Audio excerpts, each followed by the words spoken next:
নমস্কাৰ সুপ্ৰভাত এষ্ট্ৰলেম অসমলৈ আপোনালোক সকলকে স্বাগতম জনাইছো। আজি 24 ফাগুন সোমবাৰ ইংৰাজী 9 মাৰ্চ 2026।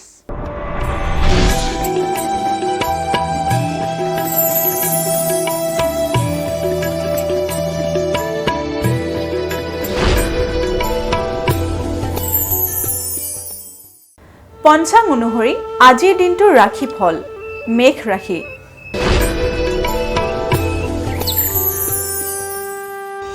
মেঘ ৰাশিৰ ধন ক্ষতি। মেঘ ৰাশি জাতক জাতিকাৰ আজিৰ দিনটোত অৰ্থ ব্যয়ৰ সম্ভাৱনা অধিক দেখা গৈছে। বৃষ ৰাশি। বৃষ ৰাশিৰ সম্পত্তি হানি। বৃষ ৰাশি জাতক জাতিকাৰ আজিৰ দিনটোত নিজৰ কোনো সম্পত্তি হৰণ হ'ব পাৰে, গতিকে আজিৰ দিনটো আপোনালোকে সাৱধানেৰে চলিব।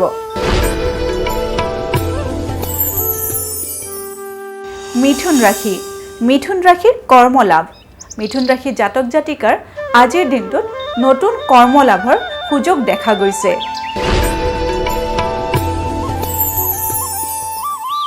এইবাৰ আহিছোঁ কৰ্কট ৰাশিলৈ। কৰ্কট ৰাশিৰ শত্ৰু ভয়। কৰ্কট ৰাশি জাতক জাতিকাৰ আজিৰ দিনটোত শত্ৰু বৃদ্ধি পোৱাৰ সম্ভাৱনা আছে, গতিকে সেই শত্ৰুৰ পৰা যিমান পাৰি নিজকে বচাই চলিবলৈ চেষ্টা কৰিব। সিংহ ৰাশি। সিংহ ৰাশিৰ ভ্ৰমণত লাভ। সিংহ ৰাশি জাতক জাতিকাই আজিৰ দিনটোত যদি ভ্ৰমণ কৰিম বুলি ভাবি আছে, তেতিয়াহ'লে বিনা দ্বিধাই ভ্ৰমণলৈ ওলাই যাব পাৰে।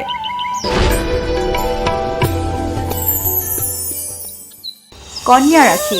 কন্যা ৰাশিৰ বিবাহ প্ৰস্তাৱ লাভ। কন্যা ৰাশিৰ জাতক জাতিকাসকলে যদি বিবাহৰ বাবে উপযুক্ত হৈ আছে, তেতিয়াহ'লে আজিৰ দিনটোত বিবাহৰ প্ৰস্তাৱ লাভ কৰিব পাৰে।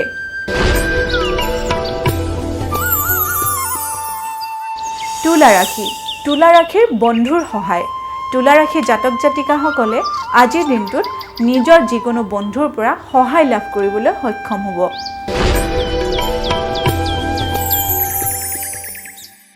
বৃশ্চিক ৰাশি। বৃশ্চিক ৰাশিৰ মানসিক অশান্তি। বৃশ্চিক ৰাশিৰ জাতক জাতিকাই আজিৰ দিনটো মানসিকভাৱে অশান্তিত কটাব পাৰে।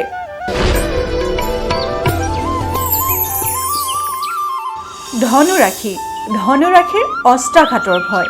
ধনু ৰাশিৰ জাতক জাতিকাই আজিৰ দিনটো যিকোনো অস্ত্ৰ হাতত লওঁতে সাৱধানেৰে ল'ব, কাৰণ আপোনালোকৰ আজিৰ দিনটোত অস্ত্ৰাঘাতৰ যোগে দেখা দিছে।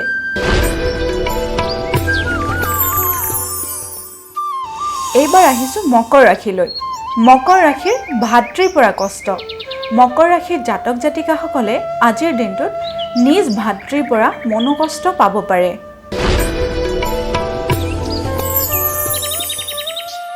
কুম্ভ ৰাশি।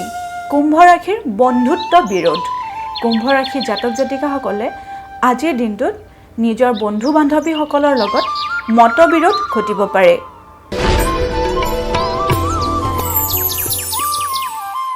এইবাৰ আমি আহিছোঁ অন্তিমটি ৰাশি মীন ৰাশিলৈ। মীন ৰাশিৰ লটাৰীত সৌভাগ্য। মীন ৰাশিৰ জাতক জাতিকাসকলে যদি আগতে কোনো লটাৰীৰ টিকট কাটি থৈছিলে, তেতিয়াহ'লে সেই টিকটৰ ৰিজাল্টৰ ক্ষেত্ৰত সৌভাগ্য লাভ কৰিবলৈ সক্ষম হ'ব পাৰে।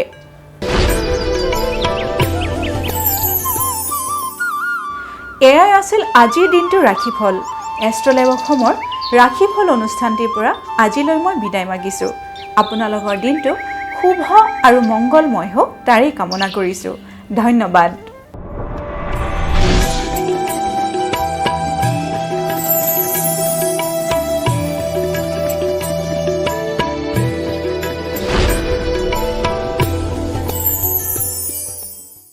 এয়াই আছিল আজিৰ দিনটোৰ ৰাশিফল। এষ্ট্ৰলেম অসমৰ ৰাশিফল অনুষ্ঠানটিৰ পৰা আজিলৈ মই বিদায় মাগিছোঁ। আপোনালোকৰ দিনটো শুভ আৰু মংগলময় হওক তাৰেই কামনা কৰিছোঁ। ধন্যবাদ।